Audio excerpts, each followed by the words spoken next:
So, it's probably a good idea when you have a borderline psychotic breakdown at the dentist to see a psychiatrist. I've seen a therapist for years, but never an actual psychiatrist. That's like crazy 2.0. So yeah, that's how I met Dr. T. Not his real name, in case you're trying to figure out if it's your psychiatrist. So here's my story, and I'm sharing it so that maybe you think that you're not the only one that has weird thoughts. My dental hygienist, Annette, is so nice. She likes to say motivating aphorisms, and not in a cheesy way, like in a real way that makes you feel like, yeah, everything's really gonna be okay. The day I completely unravel, she's being her usual perky self. Oh, gosh, I am having the worst day, but you know, as I like to say, even the longest day has an end. I admit I read that in a fortune cookie once. Then she lovingly plunges her scraping tool into my mouth. Was it the vulnerability of my gaping mouth and the screech of that hook tool, mixed with my recent thoughts of death, that led to the breakdown? God, I didn't even have any cavities. It was good news. Annette hands me my doggy bag with the toothbrush, the tiny toothpaste, and the floss with a big smile, reminding me, flossing is so important because otherwise bacteria in your gums can travel throughout your body, possibly landing in your heart vessels and causing inflammation that can kill you. Should we make your 6-month appointment? Just do it, Maureen. Just do the same social contract ritual when one of you says in winter, 6 months, it's so hard to imagine a heat wave. And then in summer we say, 6 months, really hard to imagine snow. But I'm so angry at the unfairness and futility of life that when she asked me about a 6-month appointment, I feel it's just deceivingly hopeful. Will I even be alive in 6 months? Because there will come a time, Annette, when I won't make that appointment. All of this bodily care ends. You are gonna die, Annette. The longest day will have an end. I open the doggy bag and I throw the toothbrush. Luckily it misses her because I have really bad aim, and it hits instead the pastel pallid painting of a vaguely nondescript European-looking city. Annette starts crying. Everyone looks shocked and horrified. I can never come back. So I run out. I run through alleys, past gardens and pools and swing sets, and finally collapse on a couch, left out in front of a garage for someone to take. Probably someone that has one of those shabby chic furniture rental places and will fix it up and rent it to someone for a lot of money for an outdoor cocktail lounge at an idyllic farm wedding. I press my face into its raspberry velour and I replay the phone call in my head. Manny says Eduardo died, lung cancer. Manny had told me that Eduardo was sick, and he wasn't on social media, so I got his phone number from him, but then I lost it, and I meant to ask Manny again for it, but time just goes by, and then he died. We all worked at La Valencia Hotel in La Jolla above San Diego, that beautiful luxury hotel built in the 1920s that celebrities frequented. Eduardo and I took our breaks in his old van, looking out over the Pacific, drinking Modelo's and listening to 70s rock on a tape. Ain't no sunshine when she's gone. It's not warm when she's not here. Ain't no sunshine when she's gone. She's always gone too long. Anytime she goes away. He must have been in his late 40s. He had a gold tooth. I can still see him polishing the wine glasses in his plaid vest that the waiters wore, us laughing in the back waiter station, our kind of green room before the performance for the often entitled guests. He took me dancing in Tijuana. I remember one day we spent together. His van was broken and his friend Ricardo was fixing it. He had known Ricardo since high school. We are like brothers. We never fight. We're closer than brothers, and we never go after the same girls. You like this one, he likes her too, but we say, forget about it. There's enough girls in the world. We walk around Balboa Park. He hadn't been there in a while and enjoyed it. We walk past the Natural History Museum with the lily pad pool in front, through the Japanese Friendship Garden, past the sculpture with the Aztec woman, past the fountain with the sculpture of the Aztec woman. Enjoy your life because there is only one. I can feel the tears on my cheeks. Why didn't I try harder to get his number? And now he is gone. But how can I yeah, after I hang up with Manny, I find the picture of us at Manny's birthday party one December. We're smiling in that way that people do when they've just shared an inside joke. But yeah, how can I put this into the 15-minute psychiatric version for Dr. T? I mean, if I asked you right now to tell me your deepest regrets, your fears, your sorrows, could you? Anyone? You can't. Well, good for you. You won't end up on the couch.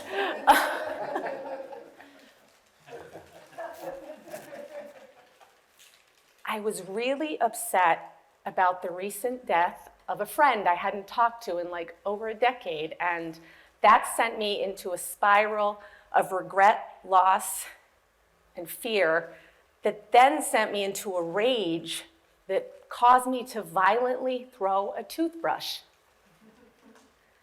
I see. And what do you feel now? Really, dude? What do I feel? I'm still feeling the monstrous crushing weight of death and despair. Crazy. I feel crazy. I think that some mood stabilizing medication would help. Don't want to go on medication again. I was on antidepressants for years and I don't think they helped. I think you suffer from cyclothymia. It's a low-level form of bipolar. You continuously maybe experience highs and then lows, hypomania, depression. I think these medications would help. Oh, it's nothing to be ashamed of. It's like having a broken arm. No, it's not. Your arm is not a mysterious soup of neurotransmitters and enzymes that do whatever the heck they want. God, what a bad simile.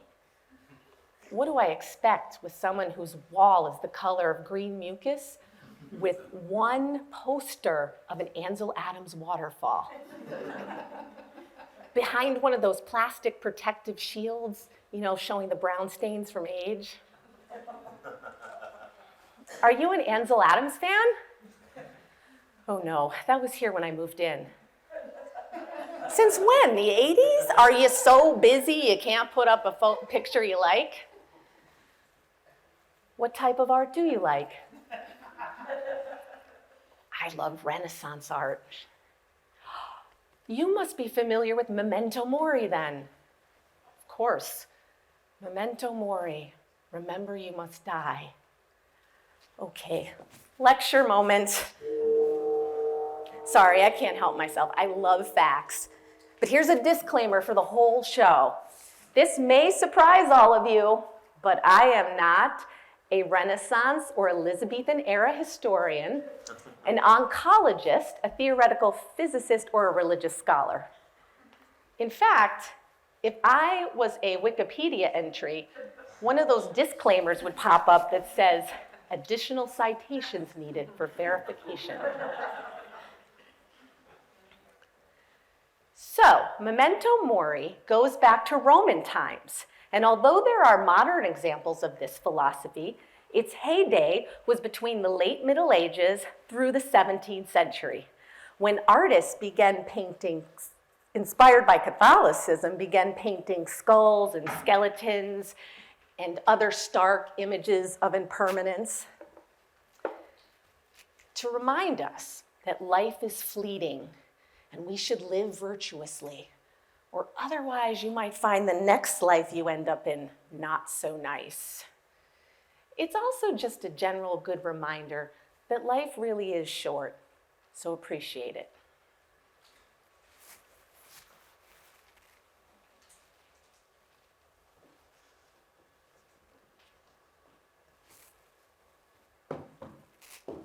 I'm sitting in the Starbucks with my friend Jake. I haven't seen him in a while. He chases criminals all over the world. He's more interested in thinking about life than death, survival.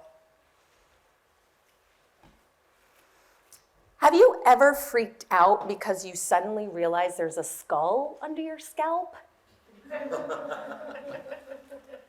No, I can honestly say that that thought has never crossed my mind. Look, when I press my thumbs into my eyes, I can feel the sockets. It's terrifying. Do you know there's a whole segment of psychology dedicated to the fear of death? It's called terror management theory. Do you break down terrorists with this stuff? I'll give you all their names and numbers. Just enjoy your life. You have a good one. You're sitting there drinking, what is that, a fancy cortado? It is an espresso with a dollop of steamed milk. I know, but look at all these humans.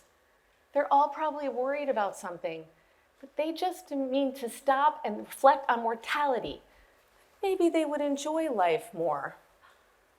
Like, I want to go and tell that girl up there waiting for her drink, don't just slurp it down. Savor every sweet ounce, because someday, and sooner than you think, you're not going to have any lips. Ooh, I know.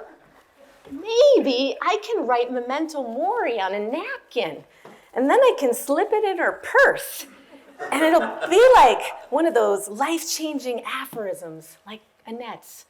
Sadly, I won't be hearing those anymore. Who's Annette? It's a long story. I really think I'm going to do it. I don't think that's a good idea. Remember, you will die. Sip slowly. I better do it now. They're leaving. Sure enough, the girl grabs her drink, a large kind of caramel iced latte something, and starts slurping, texting, and walking. How do you know she's not enjoying it? And you're not enjoying your cortado. Nope, I gotta do it. I stealthily approach her to slip it in her purse, but I miscalculate, and I bump into her and her drink falls. I buy her a new one.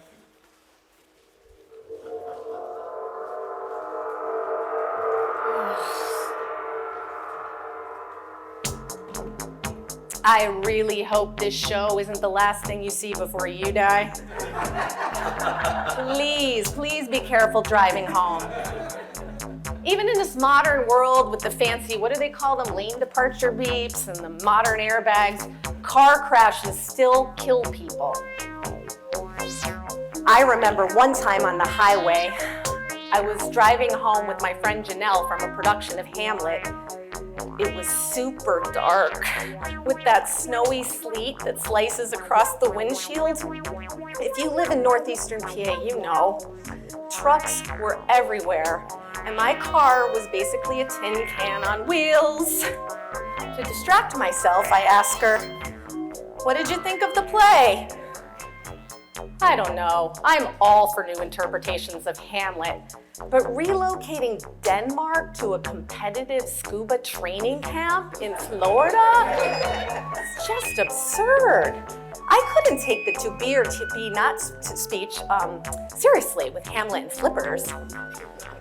Yeah, and Ophelia drowning in that context doesn't make a whole lot of sense. Trucks continue to pass. Exhaust, steam comes out of their exhaust like the Grim Reaper's breath. He's come to take us to Hamlet's undiscovered country. Do you want to stop and get something to eat? I don't know if we're gonna make it to the next meal. The dirt caked on my window is making it even harder to see. Why didn't I clean my window? Oh God, because you gotta go to the gas station and get one of those windshield wiper squeegee things. Then you gotta figure out how to use it. I mean, I guess I could have gotten Windex and some paper towels, but isn't there always tomorrow?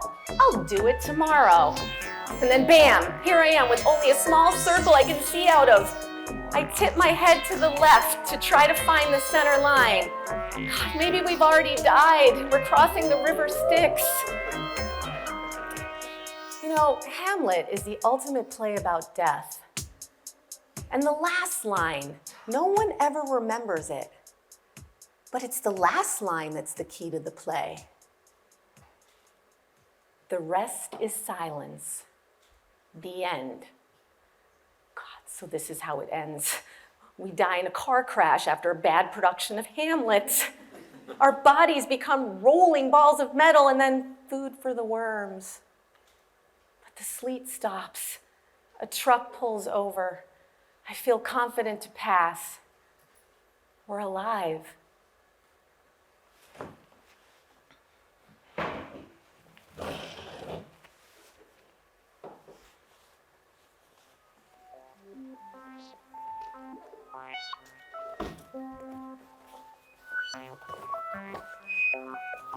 Why don't they make these hospital gowns easier?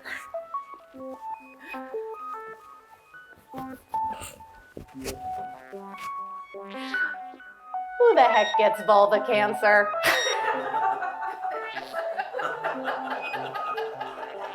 I mean, really? Most people are just finding out what a vulva is. Well, apparently 4% of the population do get vulva cancer, but that's probably not big enough to do a campaign. God, but what would that look like? I'm gonna leave that to your imaginations. Okay, I'm being a little dramatic. I don't actually have cancer. I had precancerous cells that had to be removed so that they didn't become cancer. Let's take a moment to learn about cancer cells. Cancer cells are said to be immortal. Well, nothing is, of course, but they live longer than our regular, normal, healthy cells, and that's because of something called telomeres. These structures on the end of our chromosomes that allow our cells to divide and keep us healthy. They're kind of like the plastic tips on your shoelaces that prevent them from unraveling. The thing is, every time a cell divides, those telomeres shorten. However, there's an enzyme called telomerase that rebuilds them. Somehow, cancer cells can make more telomerase, and so they live longer and then eventually, unfortunately, take over our healthy cells. So these pre-cancer cells, are they like cancer interns? Are they like in a lab late at night drinking Red Bull to stay awake, learning how to make real cancer cells? I'm thinking all of this as I'm lying in pre-op and looking around. Everyone is in here because the body was healthy, and then it wasn't.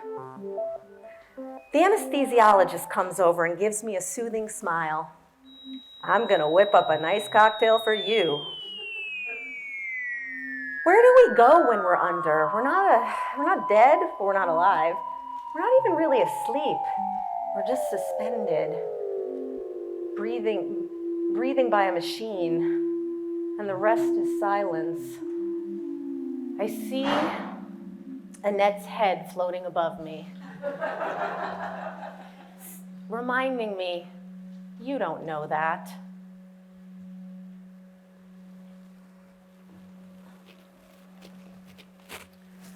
Okay, now we're going to talk about the pandemic, of course.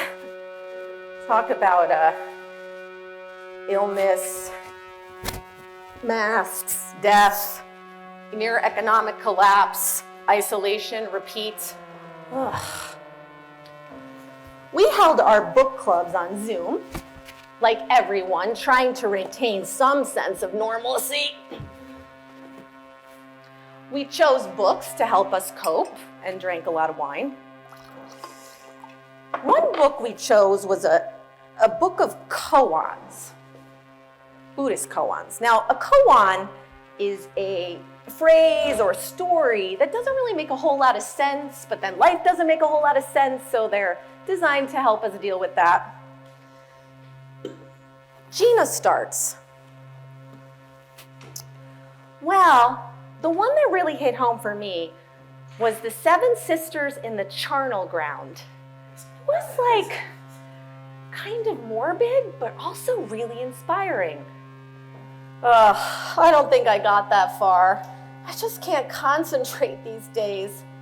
What's a charnel ground? Tatiana's chubby orange cat walks in front of the screen. Oh, I know. It's a place where unclaimed corpses were left out to be devoured by vultures. In ancient Indo-Tibetan cultures, people would go there to meditate on death. Oh my God, I need another glass of wine. Eat, drink, and be merry. People always forget the rest of that phrase. It's actually eat, drink, and be merry, for tomorrow we die. Cheers. On that note, since we all haven't read this one, I'm going to read it out loud. 7 wise sisters were on their way to the park to see the spring flowers. But one of the sisters says, no, we should go to the charnel ground instead and meditate on death. When they arrive, another sister points to a corpse. There is a person's body. Where has the person gone? And all 7 sisters were enlightened.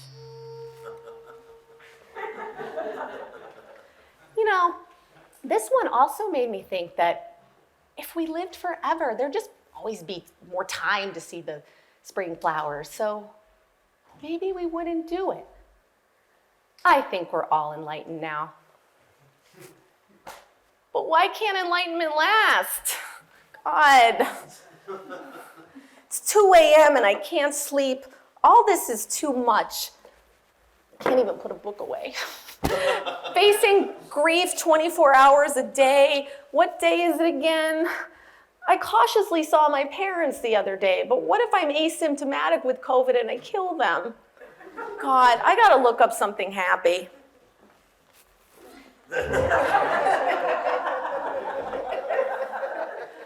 Whatever you do, Maureen, do not, by any means, Google Shakespeare and plagues. Shakespeare lived through 5 plagues. And you can see that in his plays.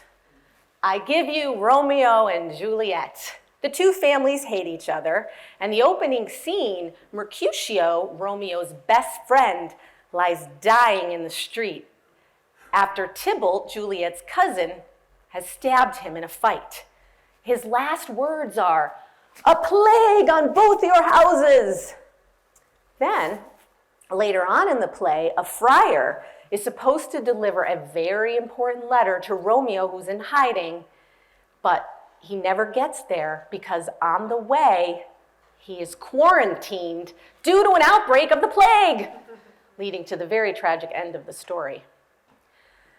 Cures for the plagues in Elizabethan times ranged from perfumes to bonfires in the street to blood-sucking leeches and drinking dubious potions of herbs and wine.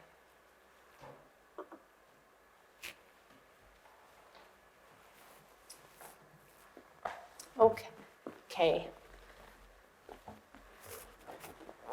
This next scene is kind of dark. Yeah, it's about,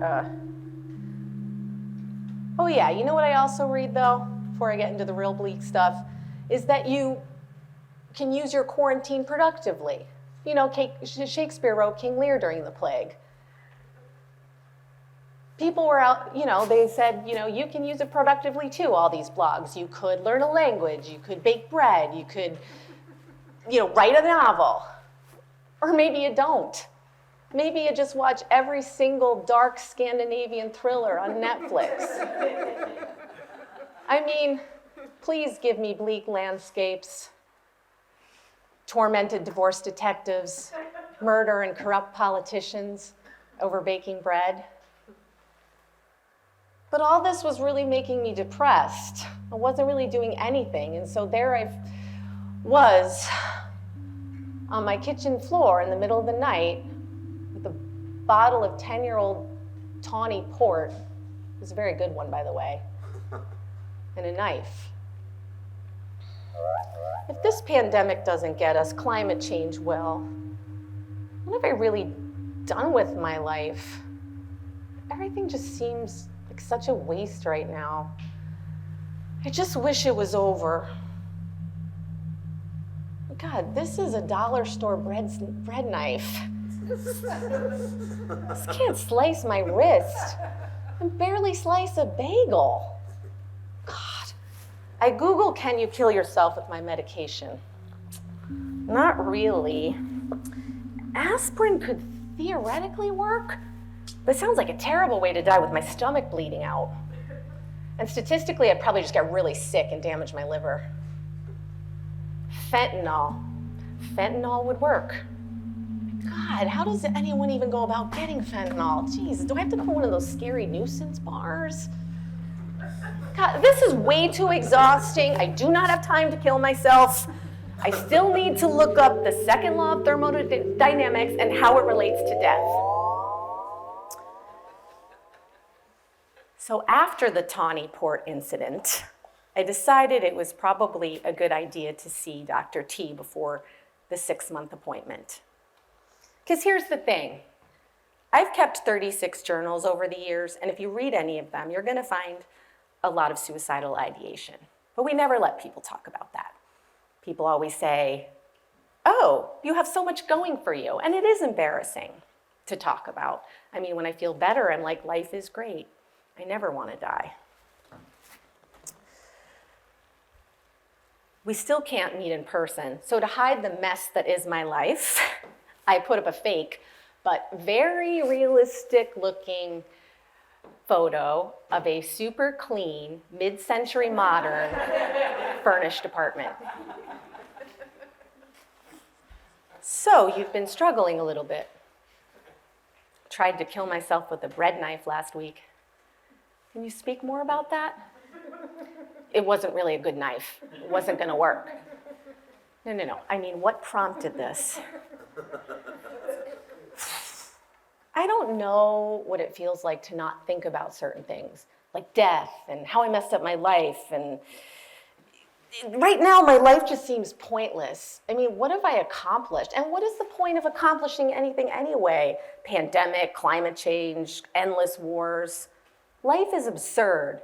And even if you're lucky enough to live a relatively easy life, what? You get old, you suffer, and you die? That's it? Those questions are normal at your stage in life. We start to look back and reflect on our lives and try to find the meaning and legacy. The psychologist Erik Erikson has a theories of the 8 stages of life, and each one brings its own crisis. My gosh, I forget what this one is called. He types something and pulls up a web page, which he screen shares. There it is. Generativity versus stagnation. I'm in the stagnation phase? No. It doesn't have to be. That's the crisis. When you're younger, you want to make something out of yourself, find your purpose. And then when you're older, you look back at what did and didn't happen. And so you find yourself between a generative way of looking at life that, yes, you have and still can make a difference, or you stagnate. What does Erickson say you should do about it? Nothing. It's the great human struggle. Why can't we be like those immortal jellyfish I read about the other night? They're a creature smaller than the nail on your little finger. Somehow, instead of dying, they can regenerate themselves into younger versions. They would never reach the stagnation phase. I think we're going to increase your dose to 200 milligrams.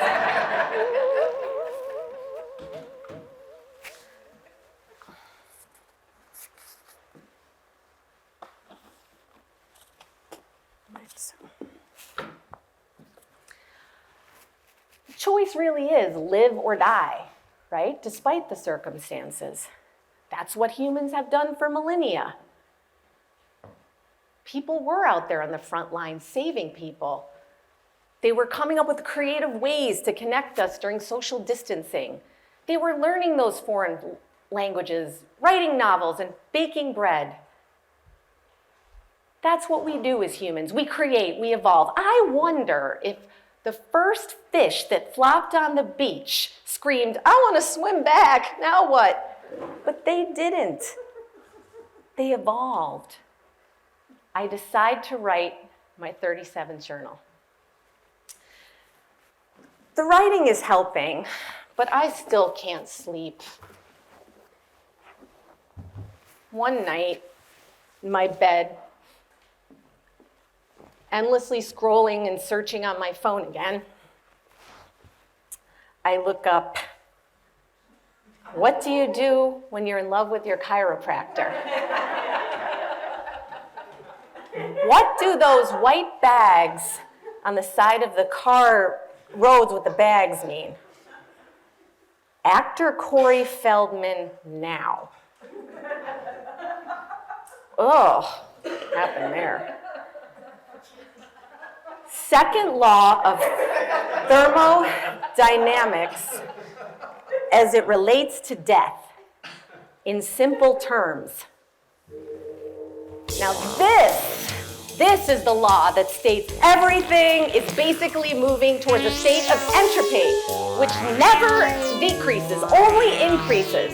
It's also been described as like the amount of energy unavailable to do work, which I can't quite get my head around. Some people say entropy is disorder, but scientists don't really like that because it's so vague, and it's really about all the choices the molecules have on where to go. Right? You can't go back to a previous state, kind of like that girl's coffee falling on the floor. But then I read that there's something called closed and open systems, and we live in an open system, which is why my body isn't dissolving into entropy, because we get energy from the sun to help us grow food, and the sun is getting it from the universe, but then the universe is going to run out of energy and might die of heat death. And what about the arrow of time? The fact that we can only go this way forward and not backwards. But then some scientists think time is just a psychological illusion. I have no business talking about this. I'm just going to stop.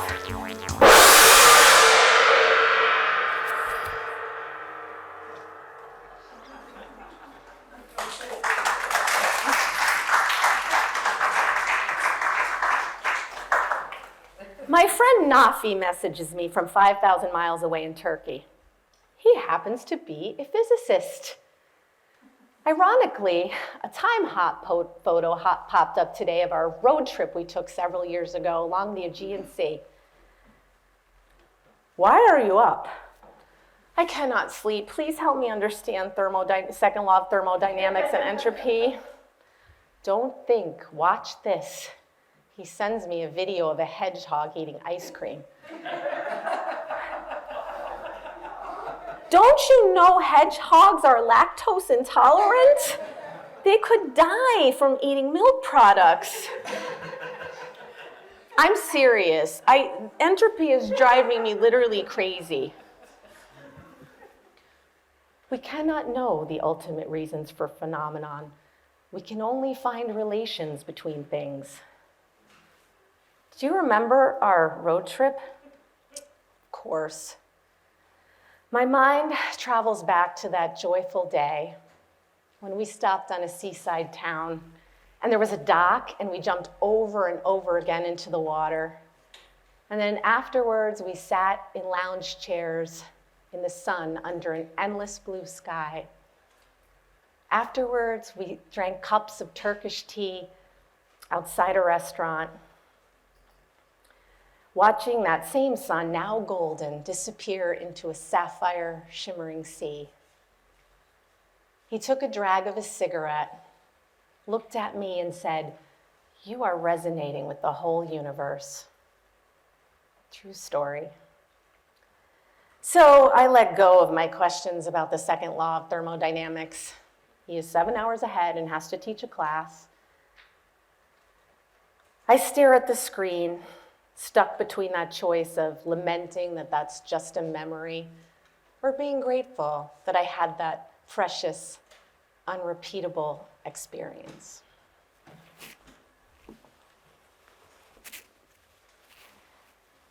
So my therapist, Diane, not to be confused with my psychiatrist, Dr. T, she's the talk therapy person of mental health that's like literally forced to listen to me for an hour. So one day when I was prattling on endlessly about my fear of death and wanting to believe in something beyond, but then being a very non-committal, skeptical agnostic, well, anyway, she asked me, if there was a heaven, what would you like it to be like? And is it so bad if we're just food for the earth? I am thinking this one beautiful day, lying in the grass in my yard. I'd just eaten half of a mushroom candy bar. Oh, I watched the billowy clouds move across the sky. I press my nose into the tiny violets. I see the world through sun-kissed blades of grass. I merge with those clouds, and we shapeshift so delightfully. Life makes sense, still mysterious, but I feel woven into the stories of infinite universes. Everything is speaking to me, and it grows louder, and then more concerned. Are you okay? Are you okay? God? Turns out it was not the voice of God. It was my neighbor, John, staring at me over the fence, looking very worried. Oh, yes, I'm fine. Okay, hun, just making sure. I walk over to him, my infinite feelings still with me.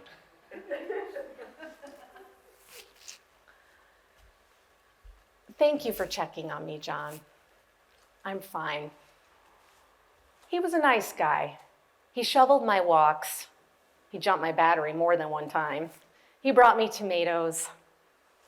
I heard he and his wife fighting a lot.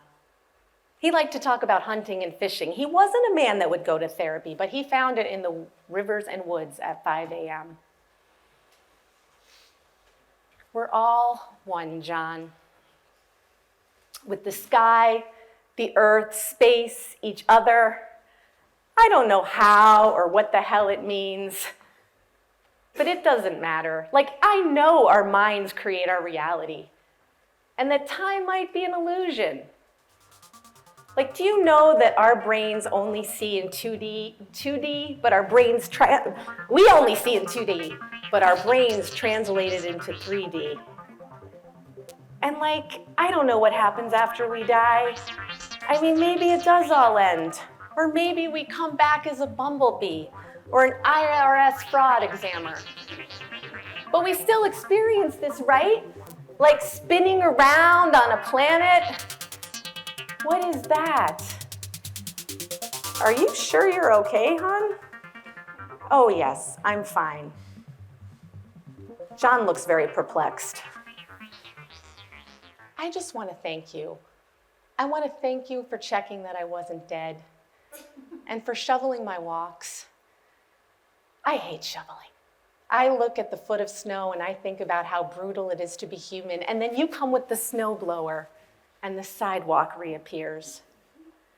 Oh, that's what neighbors do, right? I'm just glad to help out. Here, I want you to have the other half of this candy bar.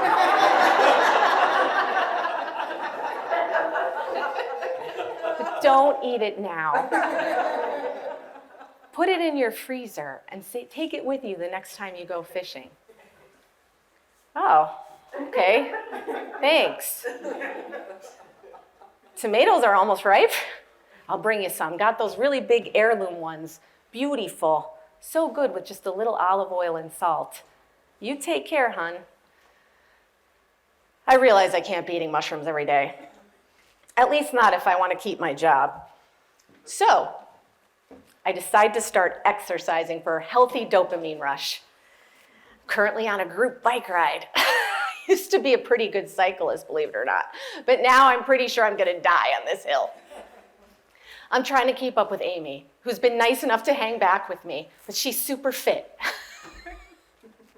You're doing great. It's so good to see you out again. What's new? How's life? I lately have no energy and I'm so depressed. I'm hoping this will help. Oh gosh, if you don't have any energy, you should go to that new IV bar. I'm telling you, they put these infusions in you that are full of vitamins and minerals. I mean, I hate needles, but it is so worth it. After just a couple trips, I have so much more energy. They say that it rebuilds your cells and that it can reverse the aging process. Amy, you do know that there is something called the Hayflick limit that says our cells can only copy themselves like 50 to 60 times. It's kind of like due to errors in copying, like when you copy a piece of paper and the ink gets lighter and lighter until there's nothing left. That means we can only live to be about 120. I mean, maybe with biohacking and all that new stuff, we can live beyond that, but Amy, it's not happening from vitamins in our veins in our lifetime. I immediately regret saying that. Why can't I let Amy just have the vitamins and saline in her veins if it makes her happy? She was so nice to ride back with me. Now I watch the back of her jersey ride away from me up the hill.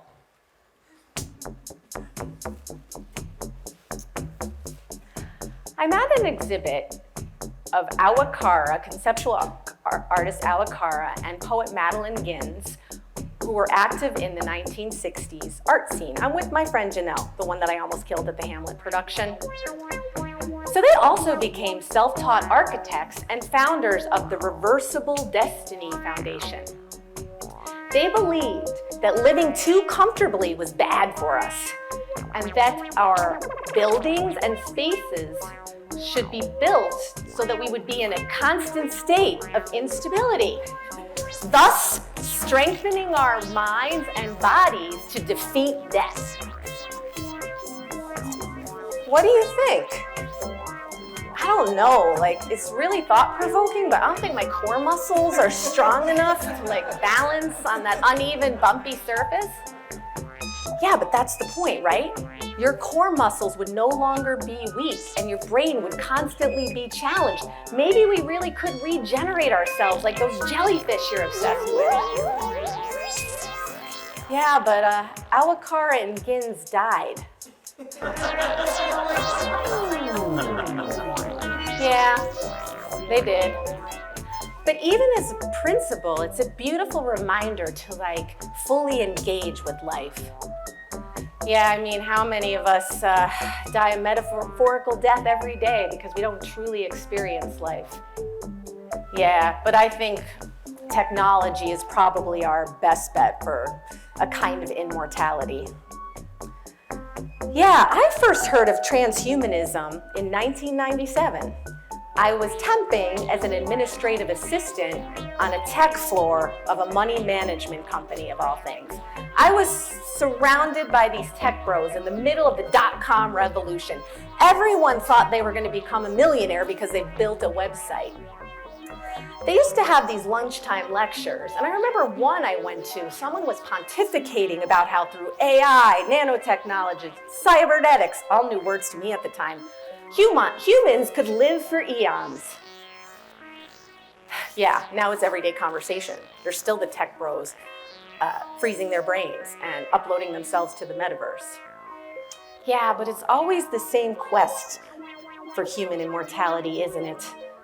Whether we make an android version out of ourselves, or Ponce de Leon looking for the fountain of youth, or those 19th century snake oil salesmen with their elixirs of life, or even drinking the blood of 600 young women to keep your youth, like that 16th century Hungarian countess, Elizabeth Bathory. Ugh, I think I'll take Awakara and Ginza's model. I haven't been to see Dr. T in person in a year and a half. And when I get to his office, the poster is gone. In its place is a luminous picture now of the Virgin Mary surrounded by people and angels. You changed the picture. Yes. What is it? Coronation of the Virgin by Bernardo Dotti, early Renaissance. I saw the original triptych in Florence and fell in love with it. Sadly, Dotti died of the plague in 1348. He left something beautiful. I mean, it's delicate and grand at the same time. That's a good way of putting it. You seem like you're feeling better. I haven't thrown a toothbrush or tried to kill myself with a bread knife. Yeah, I'm feeling more stable. I think we'll keep you at the same dose.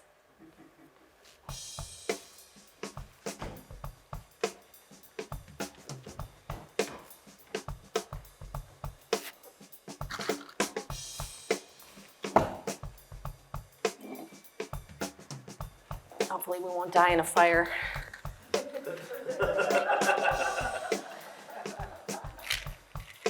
I'm currently in the basement of the public library. Okay, that's not funny. We're just gonna pretend. I'm currently in the basement of the public library, waiting for our inaugural Death Cafe meeting to start. My friends Alan and Nikki and I started a chapter. Yes, Death Cafes are real. It's a worldwide organization that was started to create safe spaces so that people could talk about death. Anyone can start one, and there's just a few rules, like one of them you have to have cake. And so I brought a peanut butter chocolate cheesecake, and now I'm praying that no one dies of peanut allergy. Girl, what are you reading? You could kill someone with that. It's the Encyclopedia of World Religions. Do you know there's 4,200?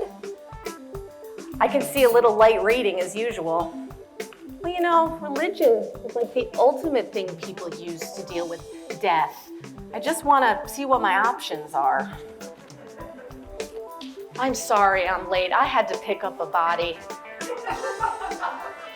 God, I don't know how you do what you do, Alan. I mean, that story you told us last week of dropping an eyeball and then having to chase it rolling around the floor, it happens. Eyeballs are really oily. Do you think anyone else is going to show up? Guys, I hate to tell it to you, I think this group is going to take a while to get off the ground. Let's just get started. Okay. Well, last week I started bawling my eyes out because I saw a picture of my cat.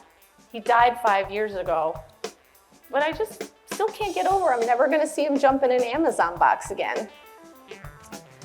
Yeah, well, someone died at work about 2 weeks ago, and I mean, I didn't really know them that well, but I can't stop thinking about how I'm never going to say good morning to them again. In my line of work, I've learned that grief is a wild and strange thing. It howls and then is silent, shows up in weird ways. I've seen people yell across the grave at each other over money, fist fights over ashes, raging for hours about a typo in the program. but I remind myself it's just their grief.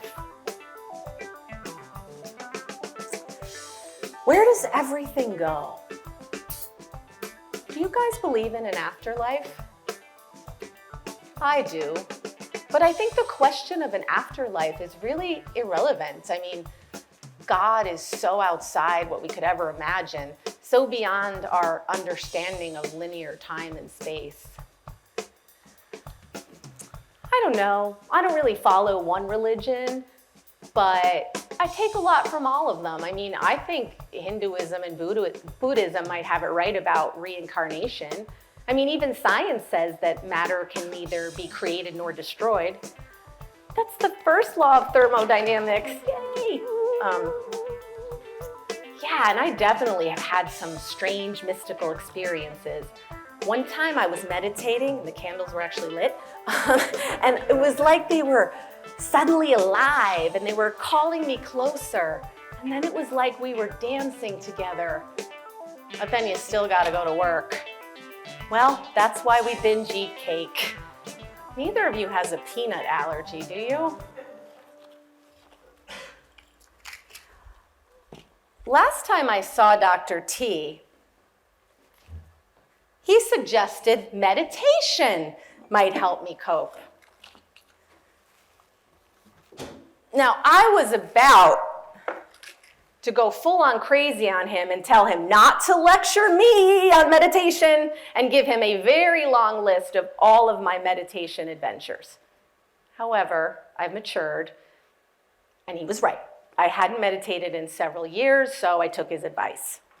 Now, I don't know why I go for the full-on New Age retreat, given my proclivity for skepticism, but I want to be more open. I'm currently taking a moon bath.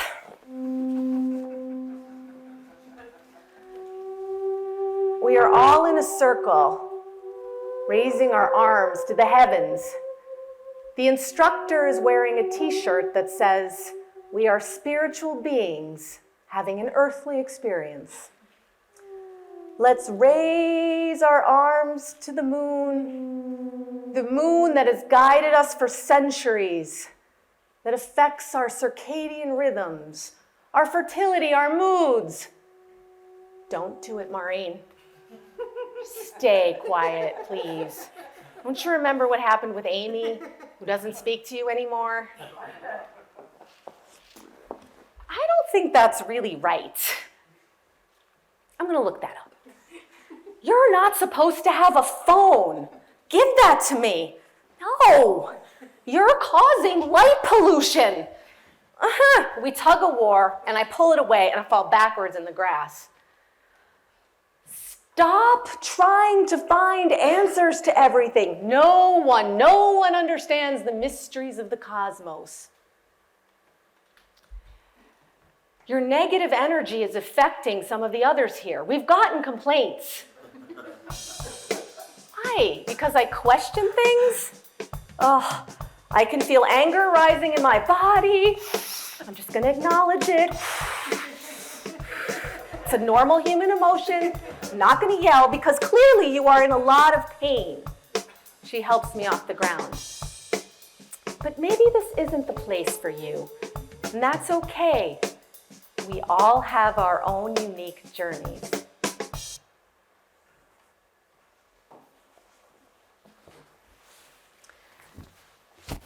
My father has kept a pollinator garden for years. Birds, butterflies, and bees flit from flower to flower, drinking in life. We are currently standing by a patch of marigolds. It's so peaceful here. It's my sanctuary. I like to have my coffee on the porch in the morning and look out, and I think of that Basho haiku. Ah, me, I am one who eats his little breakfast, morning glory gazing.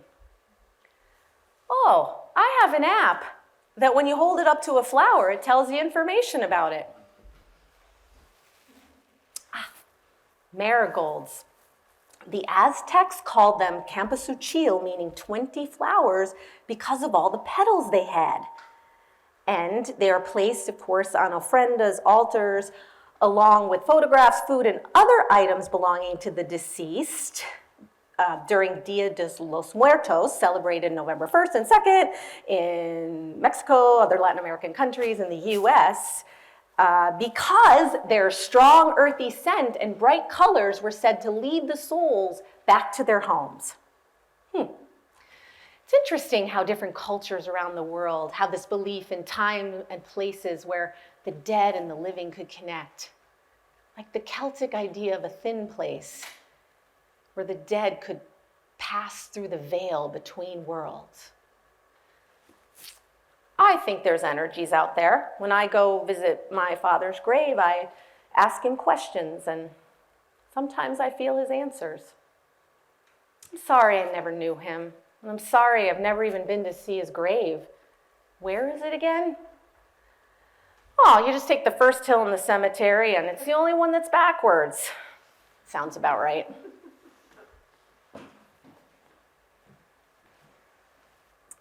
I decide to take some marigolds and place on my grandparents' grave.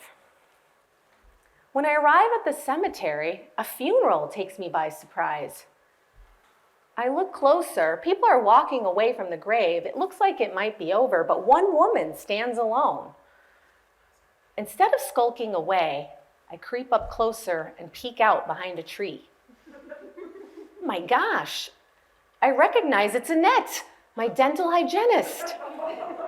When I look closer, I can see a large photograph displayed by the grave, and then I recognize it's her son from a photograph tacked in the corner of the dentist's office. She talked about him sometimes, how idealistic and smart he was, but also how lost. She worried about him a lot. All of a sudden, she's walking towards me. What?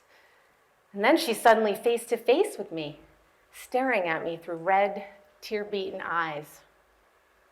I hand her the flowers. She doesn't question why I'm there. Marigolds. He used to make me salads, put them in there. He said they were full of antioxidants. He worked on an organic farm, trying to make the world a better place. I'm sure he did, Annette. She smiles and turns away, and I continue up the hill to find my family's backwards grave.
Thank you to our tech team, Maddie and Peanut, and Alicia, my director, and all of you for coming out.